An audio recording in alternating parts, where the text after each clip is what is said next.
All right, we are live. Our Lions did it. Week 3, 20-13 over the Arizona Cardinals. Let's talk about it.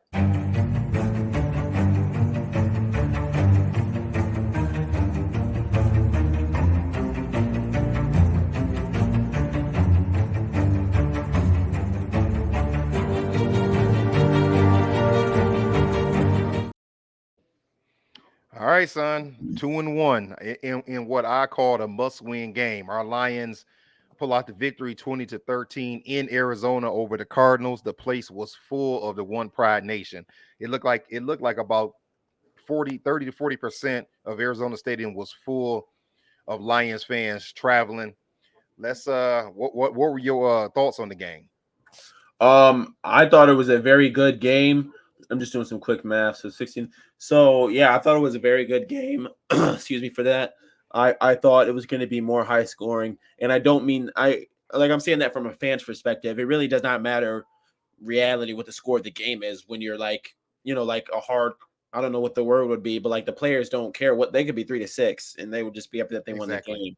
But I did think it was going to be a higher scoring game because the Cardinals were averaging like 32 points a game. They put up 28 points.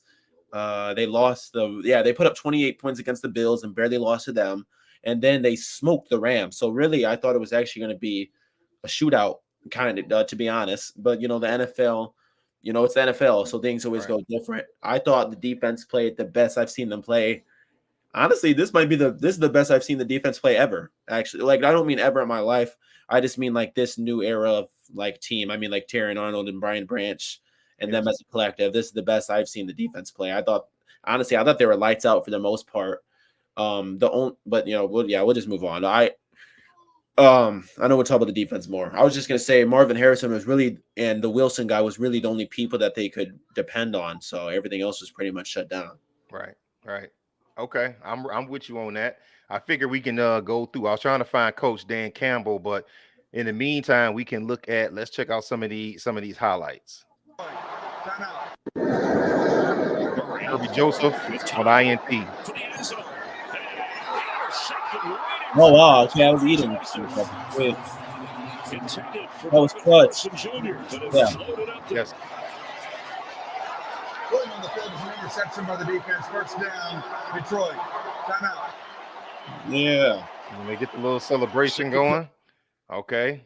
What else do we have? We have my guy Jack Fox doing what he does. This was a clutch punt. Yeah. That was nice by the punt team. That's right. Yep. Yep. What we got here? Oh, it said the old lines They literally surfing. carried him. Literally carried him there. Like 3 or 5, like 3 yards. Yeah, this play was crazy. Hey, son, Monty was literally off the ground, like somebody like they picked him up and pushed him forward Yeah. on that play. We got Hush. They tried to stop him, but he came through with a stack.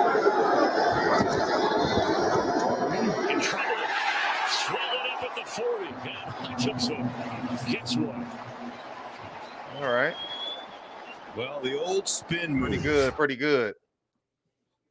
So you know something? That was just a couple of the highlights.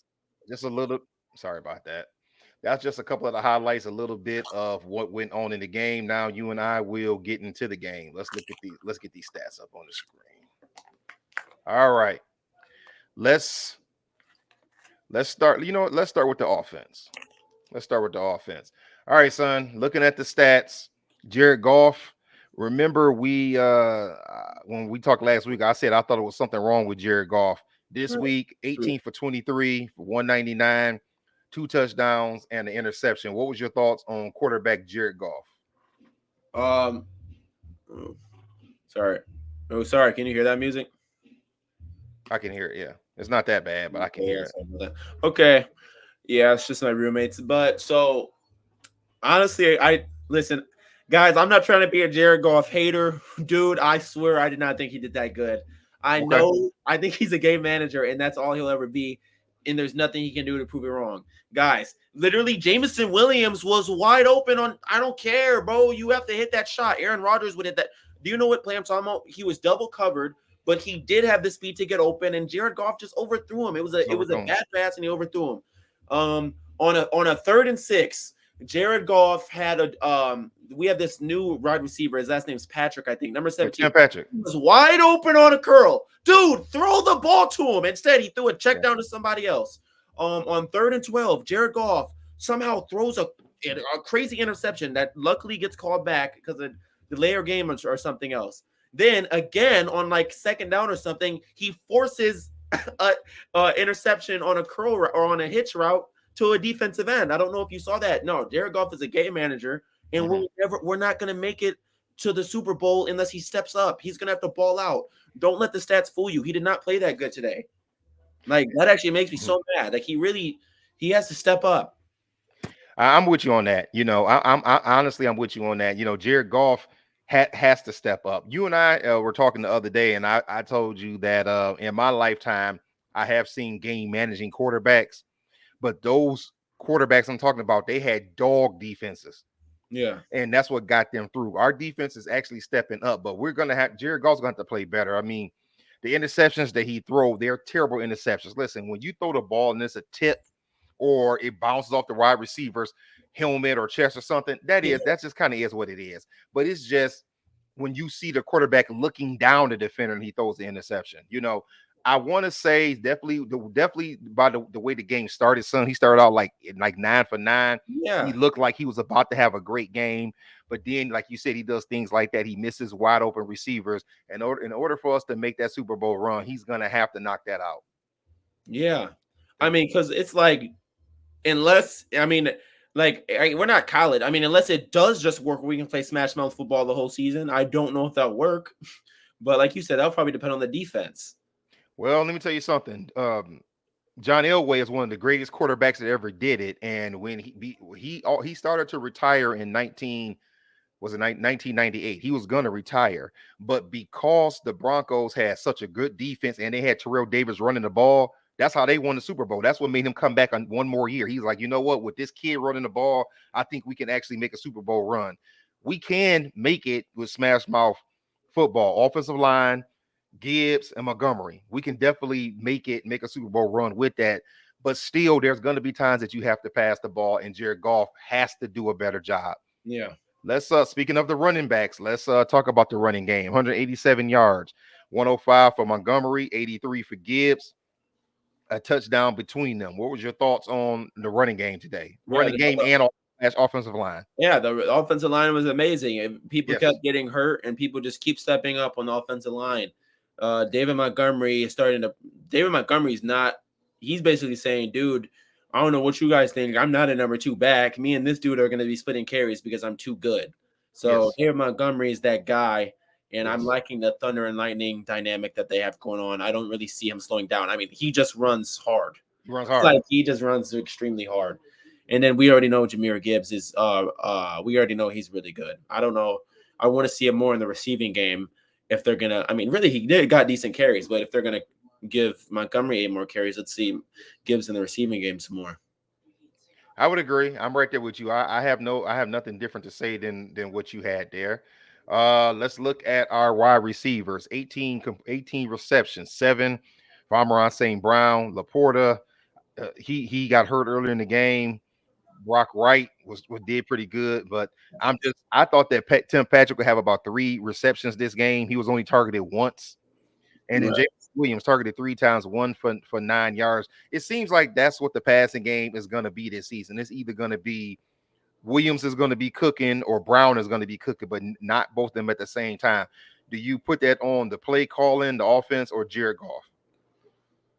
I put it on Jared Goff mainly, and then I guess I put it on the play calling next. The truth is, Jameson Williams could have had I thought he was targeted more. I guess maybe he wasn't targeted that much, but he should have had more. I don't know. I'm pretty sure both those misses. No, I'm not pretty sure. I remember both those shots were on Jared Goff. I remember both targets to Jameson Williams. They was on Jared Goff. So those were on him. I guess it's like you said. It's just not the NFL is. It's just a crazy thing the NFL is. The offense isn't the same as last year. It's not as high Right. powered, and I don't know why. So maybe it is going to be like that. It's really weird. Me and you, worst I remember, you kept saying, or one of us was saying, they might need to draft a receiver. Yeah, they should have. Because it's Yeah. obvious that good receivers are just good. I'm not. I get that JMO finally developed, but dude, Marvin Harrison is him right now. Yes. Yes. So like, I'm with you on that. like that, we need a receiver. Yeah, I know. I'm definitely with you on that. Yeah, he's looking like the goods. I thought that we would try to get a receiver in this draft. We didn't, and we kind of see the outcomes. But you know what? 20 points. I predicted the Lions would put up 27. I know I give that score a lot. I give it a lot because I don't understand why the Lions can't have 3 touchdowns and 2 field goals in the game. You know, that's why I'm always saying. Now, I mean, we did have 3 touchdowns in this game, uh Jake Bates missed the extra point, and we didn't get 2 more field goals. We'd have had the 27. Let's move on to the defense. First, let's look at the defensive stats. Then we will kind of look at what happened on the other side of the ball. Brian Branch, I'm glad that he came back in the game. 9 tackles. Hutch, 6 and a sack. Carlton Davis, 7. But I'm gonna be honest, those tackles came because they were throwing the ball underneath at him. And everybody else, we see there were other guys that contributed. We only had 1 sack. If you look at the Cardinals offense, son, Kyler Murray had 207 yards, but a touchdown and a pick. And in my opinion, once again, we shut the run down 77 yards. I mean, really, if you take away the quarterback's 45 yards, that means that our boys only gave up 32 yards to their running backs. And then you can see on the screen what their receivers did. What was your thoughts on our defense? Let's start with the defensive line. The defense is very good, and that's why saying this NFL is crazy. I'm about to check how many points we have allowed in the past 3 games. I mean, the defensive line is a complete 180. It seems like the defensive line has woken up from last year. I mean, they were actually pretty. If I'm not mistaken, they were pretty good at stopping the run last year too. We're Like, decent, but better this year. okay, yeah. Better this year. I like that we're getting pressure on the we seem to be getting more pressure on the quarterback because Aiden Hutchinson most of the time is taking up a double team. And even when he does take a double team, he's beating it. I mean, honestly, our defensive line coach says there's no such thing as double team. So I bet you they say the same thing in the NFL. I bet you he has that same kind of mentality. So as long as Aiden Hutchinson can keep taking double teams and keep beating people that spin move, I think our defensive line will be pretty good because he'll keep opening people up. Wait, you asked me about the defense as a whole, right? No, just the defensive line first. I would agree. They're doing a great job up front stopping the run. What was your thoughts on the linebackers? I mean, Derek Alexander's only didn't play, and Derek Barnes got hurt. So what did you think about the linebackers as far as stopping the run and or even stopping the pass? Yeah, no, I thought no, I mean, I thought I thought we did pretty good at stopping. I thought we did pretty good at stopping the run in the past. I think the linebackers did a decent job. Yeah, I don't remember like losing my mind at any of the linebackers or anything. So Yeah, I'm with you. I actually seemed like Rodriguez was all over the place. Yes. I think that the front 7, if you will, is playing pretty well. And what about the DBs, the corners, and the safeties? Arnold, Davis, Joseph, and Branch mostly. What did you think about the DBs? Yeah, including anybody who fielded, even the big nickel, anybody else you might have saw something on. Yeah, it was an extremely good game from the DBs. I mean, except for the one play was kind of hard to guard where Marvin Harrison had rolled out on that basically on a crosser, but that almost is on the defensive coordinator because in man coverage that you're not guarding that. Like, dude, you're not gonna guard a dude that literally is just running straight across the field unless you have someone like out in the zone or something, right? Or like unless you have like a safety that's ready to rob it or something like that. So really with that, I think that was just a good play call. Terran Arnold is a lockdown corner. We don't have to worry about him being handsy because Sauce Gardner was handsy his first year too. So he'll fix that. He's just a long corner. Carlton Davis is trash, but we already knew he wasn't going to be that good.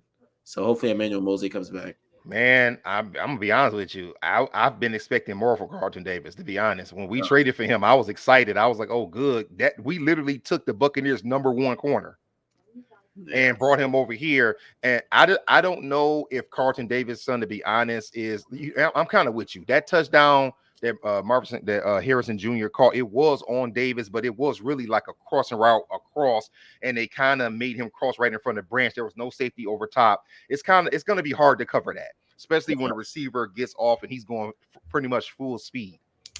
But he's gonna. But we need to see more because this is not the guy that we, at least I know I wasn't expecting to get. But overall, this team put up 42 points. I don't care. It was the Rams. Did you see what the Rams did today, son? Oh yeah, we were just watching the. Yeah, that's what we were watching. Thank you. So I was gonna say I don't want to hear that it was the Rams. This team put up 42 points last week, and this week we held them to 13. Let's finish this up by talking about the special teams. Kirby Joseph, we know, got an interception. As far as the special teams go, my guy Jack Fox once again 5 for 247 with a 49.4 average. His longest been a 68. Jake Bates, he didn't get any field goal attempts today, but he did miss that extra point. And I said on our Twitter page, come on, Jake. Every point counts. We need you to make those extra points. Yeah. But overall, it was his first kick missed all season. Me, I'm riding with Jake Bates, so I'm not, I'm not gonna ride him too hard, but we need him just to be money. Any thoughts on the special teams, son? Kick and punt returns. No. I thought the special teams look pretty good, so no. Okay, all right. Well, you know what? I'm in the same boat with you there. Okay, what were your final thoughts on the game? My final thoughts is just Brian Branch is the team MVP. That dude is really good. He was all over the field. They kept trying him, and he was either erasing plays or just not allowing to get passed on at all. I think he either had two. I know for sure he had one pass deflection, and then he had a few just preventions in general. So I was really, I thought that was like the best for the young. It was not the best defensive game I've seen of the Lions ever, but maybe it was the best I've seen from the young guys for sure. Okay. Well, I would agree. Listen, I'm very happy. 2-0. Excuse me, not 2-0. 2-1 going into week 4. Next week, we're at home against the Seattle Seahawks, a team that seems to have had our number for the last 5 to 6 years, but it's Monday night. And to be honest with you, I'm expecting them to ramp it up a little bit. All right, Lions fans, if you haven't already, like, comment, subscribe, hit the notification bell over on our YouTube page. As you see the scroll at the bottom of the page, that's our Twitter X.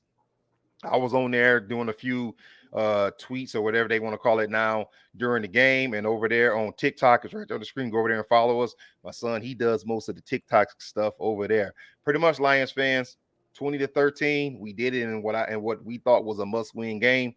Until next time, I guess that's all we got. Peace. Peace.